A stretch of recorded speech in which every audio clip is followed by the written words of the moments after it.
Hello and welcome to another Wellness Way podcast.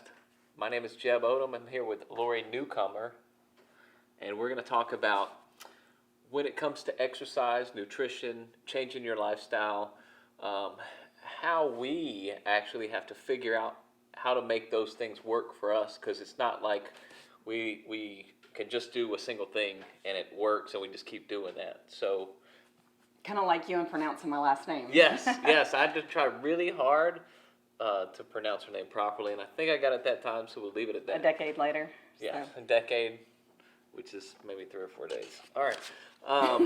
So, what Laura? The reason we came up with this podcast is because Laura and I were discussing the challenges that you go through when you start an exercise routine or A diet. changing a schedule, trying to change your rest, and then once you try and do that, adapting to all those things to make even more progress. So I have a different perspective than Lori does. Lori was actually, and correct me if I'm wrong on any of this stuff, because I'm just assuming a lot of things based on what I remember. When you assume you were wrong a lot. So Lori's actually a professional fitness contestant, right? Yes. Okay. And when she trains, it's far different than when I train. And now that she's out of that era that she was in for a while, how is that training going to change, or is there some parts that she could keep the same? So maybe since most of our viewers are women, maybe we could lead with you and tell us about just a basic scenario of what it used to be like, and then how you might change it now, based on the different factors you have to deal with. I guess before it was a lot of meal prep on Sundays, 7 meals a day. So kind of cook on Sundays to last through the week, and then did a cheat meal, which it turned into a cheat day a lot of the times, but on Saturday or the next Sunday. But cardio, I liked cardio in the morning before I ate, which we talked about this morning, and a workout right in the middle of the day whenever I was most fatigued. And then later a cardio in the evening. But now with 4 children and sports and work and everything else, it's trying to find a new routine, because right now I don't have something new that works for me. So that's what definitely a PM cardio wouldn't work between sports and other things. So when you say a PM cardio, we can I'm going to try and dissect it a little bit for the viewers. So when you say PM cardio, you mean that you don't want to work out your cardio in the morning, you'd rather do it later in the afternoon. Actually, I prefer in the morning to get going. I mean, that kind of wakes me up over coffee or anything else. Would be a light jog or something in the morning. Okay. And where would you prefer to do that exercise? Because that's a big part of it, is choosing where you're going to do your routine. Outdoors, mostly, just to get started in the day, and then the afternoon one would most likely be indoors, just because of climates. Normally here in Florida it's raining or it's really hot, and now that it's becoming cooler weather, it would still be uncomfortable. And then to still keep going on with your day, limit the sweating and everything else. So what are your goals for this period of exercise that you're planning, or exercise and diet? Oh wow, I guess just most of all to feel good.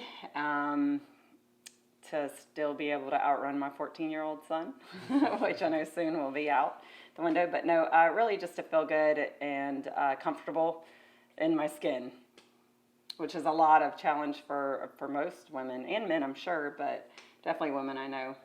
So for most people that are new to this, they may feel like their challenges are unique. And what we're trying to do is illustrate that your challenges are unique to you. However, many other people are going to have the same challenges. They may not have every single one, but they're going to have similar ones. So what period of time during the day, how long do your workouts take? Like what do you have to set aside for that? Well, when you're saying that about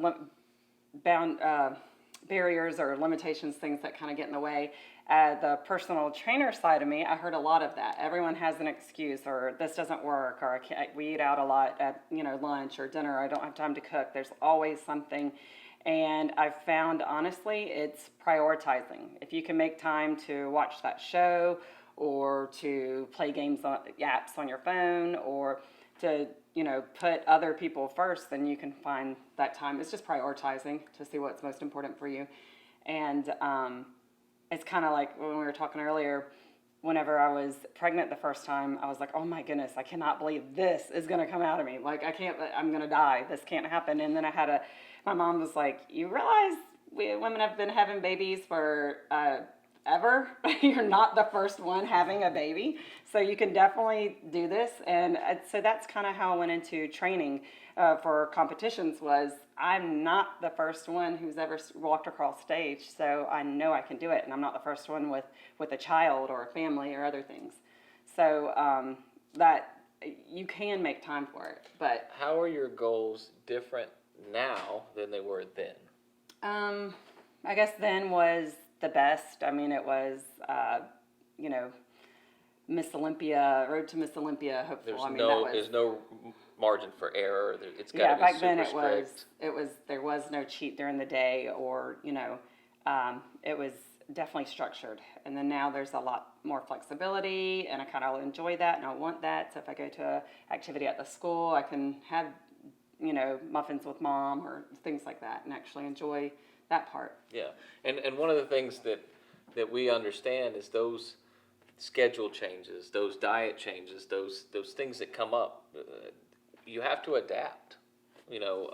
As your schedule changes, you may have a different workload. You may have a different job. Your family life may change. Someone in your immediate family may have an illness you have to help with. There's a bazillion things that could change. Your spouse could go start working where they weren't working before, and now you have to do more of the stuff at the house. Well, what got you started? I mean, because you went, from coming on board, not working out at all, Right. and, you always kind of focused on food, maybe Well, not I really felt like I didn't have to work out, and I started noticing the mirror was telling me a different story. dad bod. No, I used to be a blue collar worker, a mechanic, and I was injured in my line of work, which at the time I was working for an AC company. And so after I was healed enough to move around, I kind of started feeling like I was maybe getting old, and older than I wanted to feel, and maybe heavier than I wanted to feel. And normal things started getting really difficult. Like, can you lift this? And it's just a simple like car battery or something. You're like, well, I might need help. So really awful feeling at 41 to have. So I decided that it was something that would help me in my life to become more physically active, more in shape, because I had done it before and gotten away from it. But working in a blue collar environment, and a lot of our members will understand this because many of them are blue collar, is that you don't really have the energy left to work out during the day. So, your workout may be just considered what you do for your job, which in a lot of ways is very reasonable. Now, you may have to decide, I lift a lot of stuff at work, but I don't necessarily get a lot of cardio, so you may just do, basically a cardio routine with a diet change. And there is a new, that weight loss planning chart that we saw, calculator. Mm-hmm. We're going to add a link to a website to this that actually you can put in. We'll put the link in the description. Yeah, it's at the really bottom. easy, and you can even put in your work level, if it's moderate, heavy, sitting, so light, anything, and your goal weight, and then it tells you the calories you should consume. And I've never been a calorie counter, and I was just playing with it and saying, okay, well, do 10 pounds here or whatever. Yeah, that I'm going to have to exercise more. Or I'll be hanging on to that Compared one. to what she does now, she's going to have to exercise more. Yeah. But what got you started? Because you literally overnight started doing it, and I had some fears, actually, and one of my biggest fears was aggravating the injury that I still have to cope with. They call them modifications. So as you work out, I don't do traditional bar squats anymore. I do leg presses and I do lunges with lighter weight because I don't want to aggravate my back. However, I found a few things that helped. converting to a whole food diet helped a lot. Now, I have to be honest about this is sometimes you can't afford a whole food diet. And we have to understand that that's not something that everyone can afford. So you have to have concessions of change, and you might have to have those bagged frozen greens compared to getting the fresh ones out of the produce section. But always pick frozen over canned. Right. So. And then I added, and I've been messing with, and this comes from what we wanted to bring up today was adapting and adjustment. So when I started, I was 222 pounds, and I really didn't have a lot of muscle mass. And you're 5'9"? 6'7". I mean 5'10". 5'10". You're like I'm like you keep adding an inch there.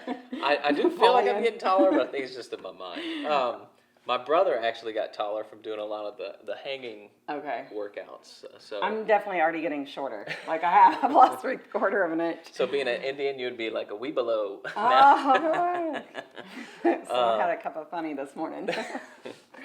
But okay, so you were at 225. I was at 222, yeah, somewhere around in there, and it was really just okay. So kinda, 230, and he's 5'9". So let's go ahead and put it out there.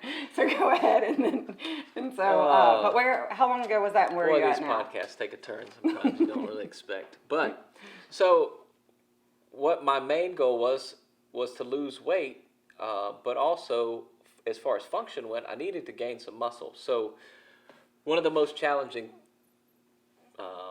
fitness routines you can try and establish with nutrition, I believe, is trying to add muscle and lose weight at the same time. Mm-hmm. Most people say it's impossible. I tend to agree with that in practical, in a practical sense. I'm sure that if, and a lot of these people you're going to see, on Instagram that are famous, they have their own trainers, they have their own nutritionists. It's a lot easier for them to be strict than it is for us, because literally it comes down to, are you really going to want to count calories every day? Do you like counting calories every day? I don't. So what I went to was a fasting routine. And that was the first thing I started with. I didn't do any exercise with it. I just fasted. And now I think that's a pod in itself. So if you're thinking a fasting routine is something that you've been interested in or watching YouTube videos, message us, and Jeb will do one strictly on fasting, and also share some good links because we have a few. in the I think it's probably the best channel on our app is the Jeb Training Nutrition. It is absolutely the second best channel on our app. But I have hashtag Lori knew you. If you want to find some fluffy stuff that's good to look at, that's her channel. But if you really want something to learn from, or if you really want fluffy stuff to look at, you can check Jeb's profile So out. there's several, at least one, maybe two fasting videos I know there's two. There's a really neat one by a girl who does alternate day fasting, which means that she eats every other day. She goes through like the whole process of her doing that, which was pretty neat. I don't know if I could do an alternate day fast. I do an intermittent fast, from 5 p.m. and then I eat and then go to bed, and then the next day I don't eat all the way up until 5 p.m. And I eat every 2 hours, so that's where we're different. Yeah, and that's the traditional weight loss workout diet routine, is that short, small meals, in that 2-hour window.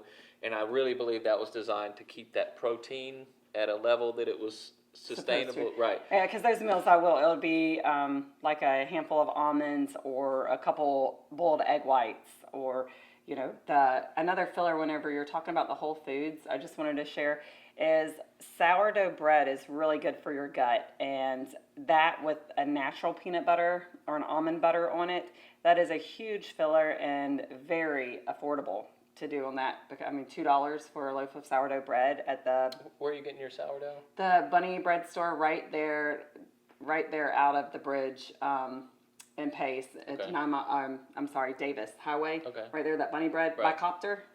Okay. Does that make sense? Yeah. Yeah, because not everybody can make sourdough bread. Like he can.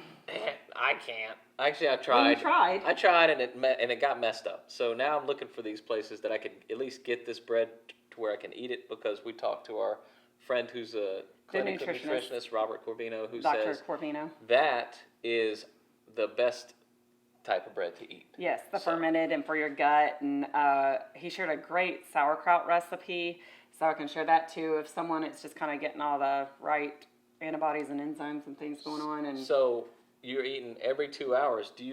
How do you measure your portion size? Like, are you trying to make it to where you can? And I know I went through this before.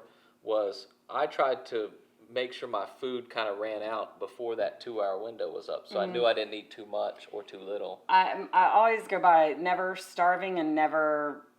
I was about to say never starving and never hungry, but never starving and never stuffed. Never starving and always hungry. Yeah, no, never stuffed and never starving. And that's Okay. kind of the thing. So it's like if I start to feel myself getting hungry, then I eat something, and that as soon as I'm like kind of calm, then it's good. But it only lasts about 2 hours, you know. That's exactly how it feels. You literally will be okay for a while, and all of a sudden you're super hungry, like to where Yes, you feel so like then you're gonna that's die. whenever, I mean, desk jobs, if any of you have those, you know, you can have, just buy, you know, fresh things, look and see what's good for your stomach, or some people diet by blood type, all different kinds of ways, but just overall healthy foods that don't upset your gut, eat those, snack on those. You at your may desk. have to try or different out in the- things, right? Yep. Like, I know I've tried probably every approach, and you know, you think about it in your work culture. If part of your work culture is eating with people when they bring in snacks and things like that, you may not be able to do an intermittent fast if you can't get away from that environment, or maybe stay strong enough to not participate, which is impossible sometimes. Well, I know I'm pretty bad about the gourmet mini donuts. You might turn a day into a cheat day you didn't plan on. Yeah, Sweet Ease mini donuts. Yeah. That's really, those are Yeah, good. the I do sweets bring are those tough. in, but they're small and in moderation. But also, any of things that people bring in, you could, like Milton's Bakery. Oh my goodness, those, I mean, you could cut them up. You realize I'm fasting today. Oh, I'm sorry. I'm obviously not. Everybody's eating I'm with at the me. end of the 2 hours, so that's all I'm thinking about. But if someone brings in something good like that or something they made at home, you can always do half or quarter portion, something like that, to still, you know. But it also depends. Some people, if like me, and I know your mom, she's the same way. If we start or get off of track, then, I mean, it's like, whew, it's all over. I mean, it's like have to restart. So sometimes it's, you know, you can't just do a little, you know, so it. I Yeah, mean, and what do we everybody's say? different. Don't let those small obstacles become a big failure. So if you Become do, big failures, if yep. you don't stay on track, that's okay. Yeah, That's guess what? okay. Tomorrow's a Everybody new goes day. off track, right? Even like the Yeah, guy. he has a lot of new days. He's used to obstacles and failures, and he We just have keeps lots coming of back. obstacles. I try and stick to the fasting, but it's, you know, fasting in itself has a lot of different things you have to kind of get adjusted to. Not eating is a tough one because part of our culture, especially here in the South, is eating. Yep. We fellowship with food. And, you know, when people are fellowshipping with food, you kind of want to join in. And then you got to decide, is this the day I want to go off of my fast? Yeah, You know, so you might have to think about your progress. You know, am I where I want to be, or should I maybe stick and stay strict? And those are difficult things.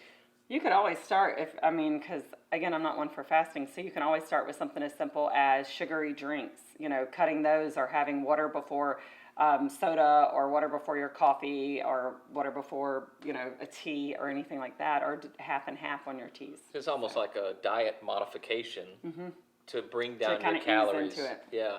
So, what the difficult thing about dieting is a lot of people try and make those big steps too soon, and they can't adjust to them. So those smaller steps, like you said, maybe let's cut out the sodas for a month. Yes, you because know. there's a study, I can't remember my source, but it's been around for a while and I'm sure you've heard of it. A soda a day equals 10 pounds a year. So those who continue, and even with diet sodas, so if you keep those on, I think that one goes down to 5 or 7 pounds, something like that. So it still cuts the sugar. But so every year, that's why people were like, oh, I'm gaining 10 pounds this year. Every time consistently, it's because it still is piling up. I'm sure tea is not far behind because Sweet the tea. sugar, yeah. Yeah.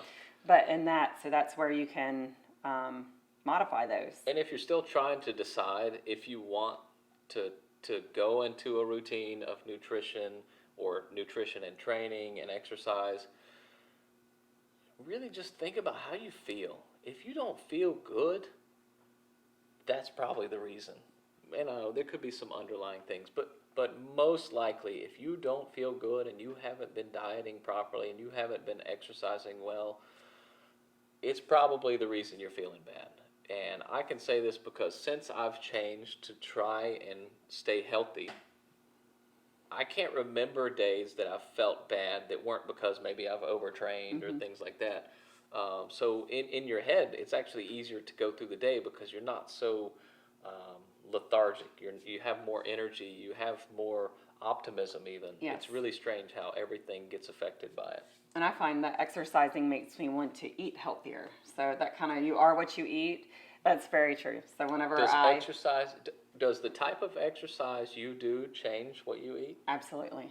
Okay. Because especially once I start to see change, if I add cardio, then I definitely start to see change. You know, weights dropping off in areas that then I know what's going to cause it to come back would be the eating. So that does Is make it hard to get off that treadmill or elliptical and then go home and eat after you put in all that work into losing Yeah, it? then- And then I feel guilty, so then everybody I eat feels guilty healthier. that first meal. Yeah. You're like, I just spent an hour on this cardio and And see, I don't yeah. think that way about, oh, I'm going to eat because I did it. Instead, because you're saying, oh, go home and eat sweets then. Instead, I'm wanting flank steak and, So it fresh changes vegetables. what you want. Yes, it changed. Wow, Yeah. okay. Yeah, that Even makes and sense. then go from drowning my salad in ranch to dipping it in Italian or vinaigrette because So putting that time and effort in helps you on your diet to It stay does. strict because you've put out all that energy. You don't want to just put it right back on. especially when I start to see a change whenever you get over that feeling fatigue or it being like, oh, it exhausts me exercising. Once it starts giving you energy,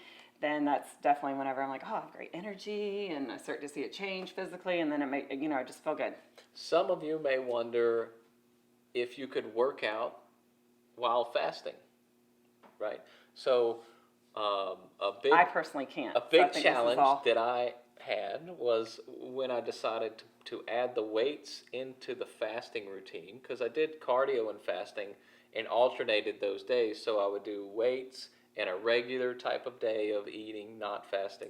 The next day I'd do a cardio, fasted, and continue my fasting up until 5 or 7 o'clock in the evening. But you work out in the mornings, Correct, right? yeah. Okay, so that's why, I can do cardio fasting that early in the morning. Right. But then honestly, afterwards, I'm starving. Yeah. Yeah, and controlling that hunger is a big deal. Yeah.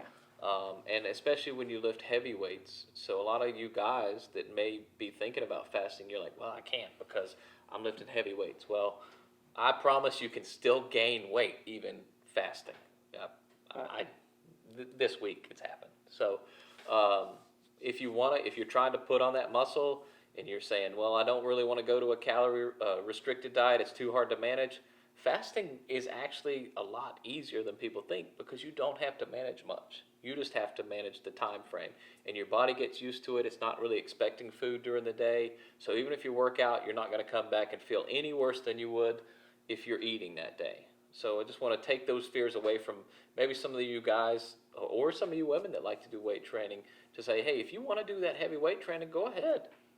Go ahead. Your body's going to produce some hormones that will make up for you not having that food, and it'll actually eat some of that fat off your body as it does it, which is pretty neat. Well, if y'all have any questions about anything that we brought up on this one, please message us, and we can do a pod specifically for that, or send you a private message Yeah. to answer. Give us some So, ideas, and we'll be up here in front of you doing it. Yep. Thank you for. Maybe we can get them to dance too. Do like some aerobics out here. You think you'd do that? Do a little I Richard think we Simmons. could probably link you to some good YouTube videos for that don't include me. So thank you for joining us on Wellness Yes. Way, and we hope to help you continue your journey in becoming well. There you go. Thank you.